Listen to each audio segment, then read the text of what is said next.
When I was younger, I thought that when I grow up, I'm gonna figure everything out. I'm gonna have the answer to everything in life, and everything will be like honky dory.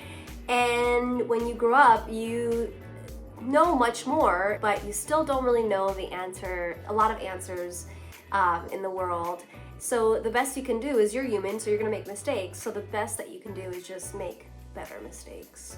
I learned to be more compassionate with myself and accepting of myself and my imperfections. And I've learned that a lot of people have a story that we don't know about. So I try to be a lot kinder to strangers and people around me, even though it could get hard, especially during these tough times. But I try to remind myself that everybody's going through something that you don't know about. So be nice, and most importantly, be nice to yourself, because that's something I definitely learned through the process of writing and making better mistakes. Hey, what's up, MTV News? This is Bebe Rexha, and these are my top 5 best mistakes. If I had to describe what best mistake means, I would say something that you weren't planning on doing, but you did it anyway, and it happened to be the best thing ever. My first best mistake is and was when I got my dog Bear. And the reason why I say this as my first was because I was actually at a workout class, a spin class in West Hollywood.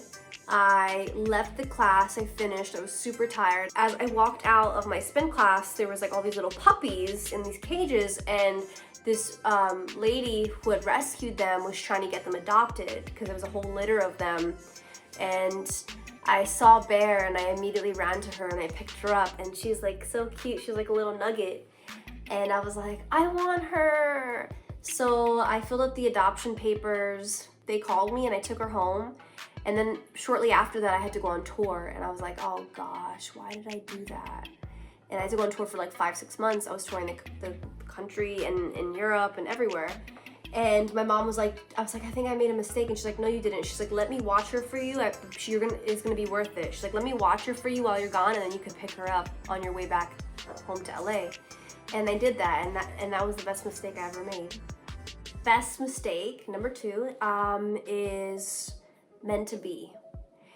And the reason why I say that is I wasn't supposed to write with Florida Georgia Line that day. I had a session prior, and it was kind of like, it didn't really work out. It was like a 6-hour session. We were trying to figure out ideas. It was with a completely different group of people in LA, and it was me and 2 other writers. And we just kind of gave up 5-6 hours in, and we're like, I think we should call it a wrap. So I go back to my apartment in West Hollywood, and I kind of gave up for the day.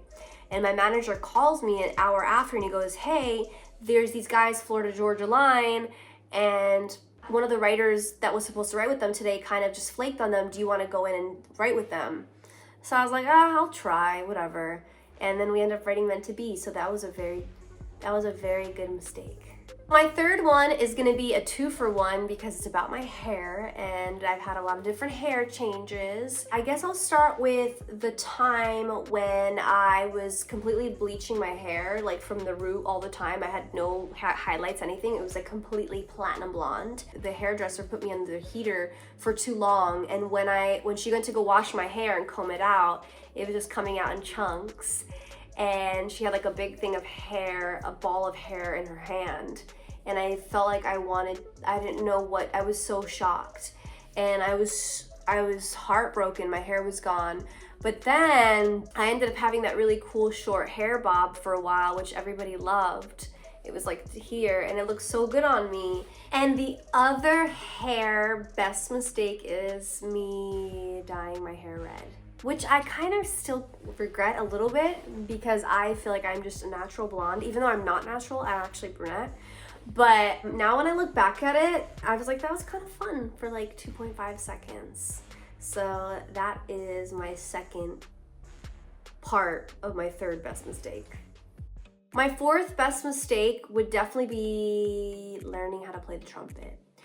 I did not want to be in the band whatsoever when I was in junior high school, or even actually I started when I was in elementary school. I did not want to be in the band. I wanted to be in the choir so bad because I wanted to sing.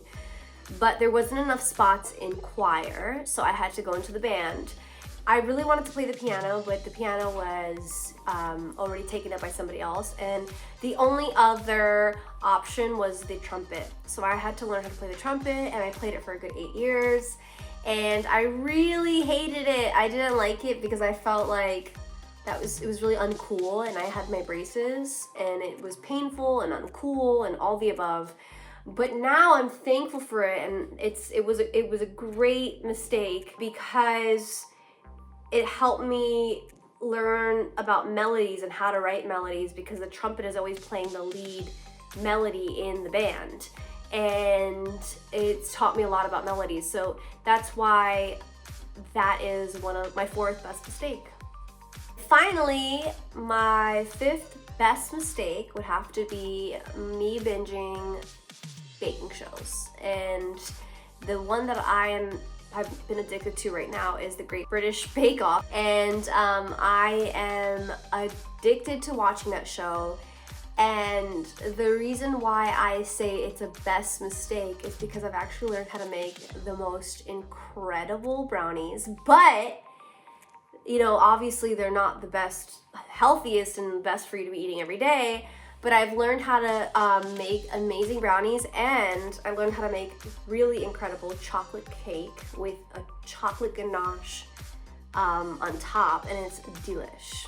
I love chocolate, white chocolate, dark chocolate, milk chocolate, everything chocolate. I've learned a lot of tips and tricks watching the Great British Bake Off, as well as other baking shows like Nailed It, love Nailed It.